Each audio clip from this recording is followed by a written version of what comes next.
Bonjour les amis. J'aimerais partager avec vous une petite méditation. Et hier encore, nous avons parlé à l'église un message puissant sur la puissance du sang de Jésus.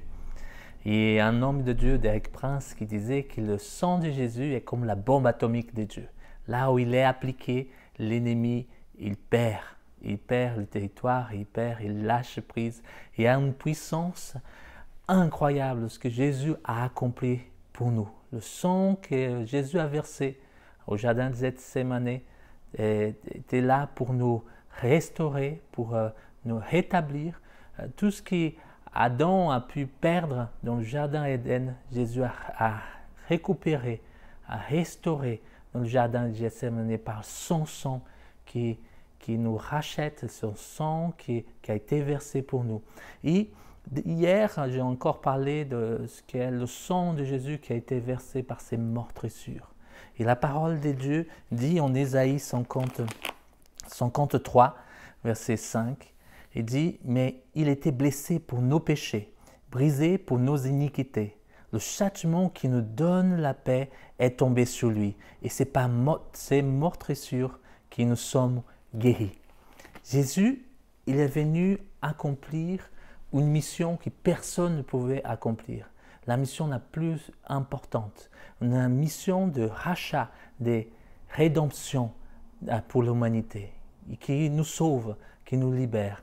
Et cette rédemption, ce rachat, c'est nous transférer du royaume des ténèbres au royaume des lumières et nous restaurer tout ce que l'ennemi a pu voler à Adam, le vieux homme, mais il est restitué en lui.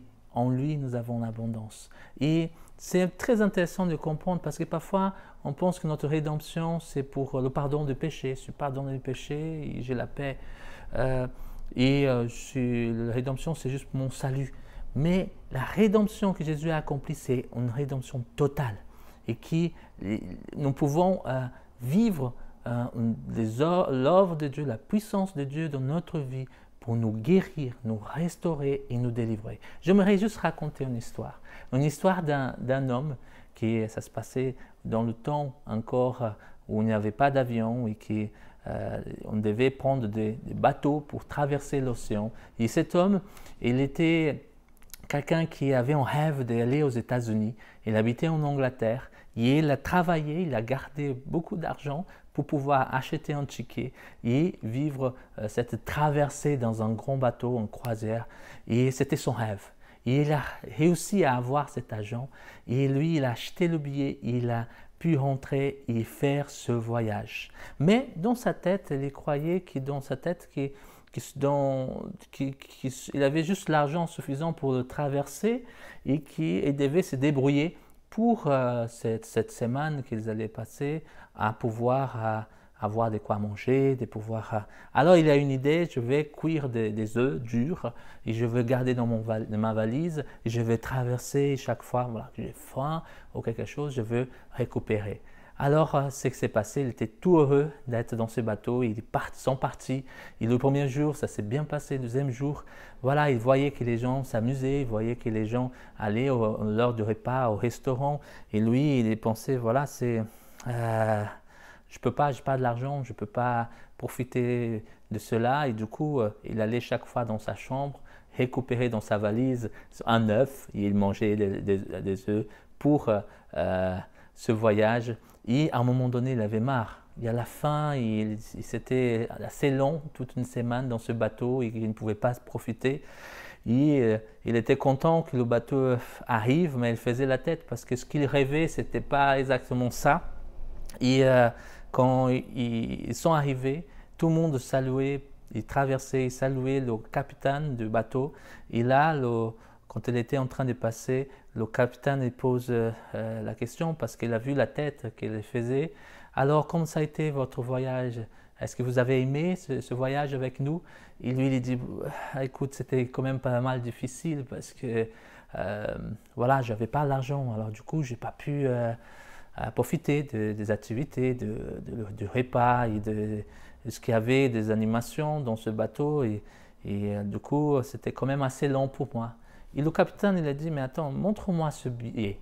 Et là, quand il a vu ce billet, le capitaine, il a dit, mais monsieur, dans ton billet, tout était compris. Tu avais droit à tout, à les animations, au repas, tu avais droit à tout. Et là, le gars, il était dégoûté parce que tout ce voyage, il s'est privé tellement de choses. C'était pénible ce voyage. Et en fait, tout était inclus dans ce qui était acheté. Et cette histoire, c'est juste pour illustrer ce que le Seigneur a accompli pour nous. Le Seigneur, il nous a rachetés. Le Seigneur, il a tout accompli pour nous. Et dans ce voyage de notre vie, le Seigneur, certes, il a une destination pour nous, qui c'est le ciel, la terre promise, le ciel, le salut en lui. Mais le Seigneur est venu aussi pour nous restaurer. Et dans ce voyage de la vie, Dieu, il a pourvu pour nous. Et qu'on a au bénéfice aussi de sa grâce, sa bienveillance. C'est lui qui a pourvu pour la guérison. C'est lui qui a pourvu pour nos besoins et que nous pouvons faire confiance à notre Dieu qui se présente comme un berger. Un berger, comme David dit, l'Éternel est mon berger, je ne manquerai de rien. Fais confiance au Seigneur. Tu peux avoir la paix avec lui. Tu peux avoir le pardon avec lui. Tu peux avoir cette rédemption totale. Et votre voyage de la vie, elle peut être vraiment quelque chose de formidable avec Dieu, avec l'aide de Dieu, avec la présence de Dieu. Alors si tu as besoin d'une guérison, souviens-toi que le sang de Jésus est puissant et que c'est par ses meurtrissures que nous sommes guéris. Et que tu peux saisir par la foi et confesser que le sang de Jésus a été versé pour toi, pour te sauver, pour te délivrer, pour te guérir, pour te restaurer. Peut-être tu as un petit morceau, il y a des choses que vous avez souffert, mais Jésus a souffert pour qu'on puisse être guéri, restauré. Et que le Seigneur te touche, que le Seigneur te rétablisse, que le Seigneur vienne faire son œuvre dans votre cœur, parce que le salut que le Seigneur accomplit pour nous, il est complet. La rédemption, elle est pleine.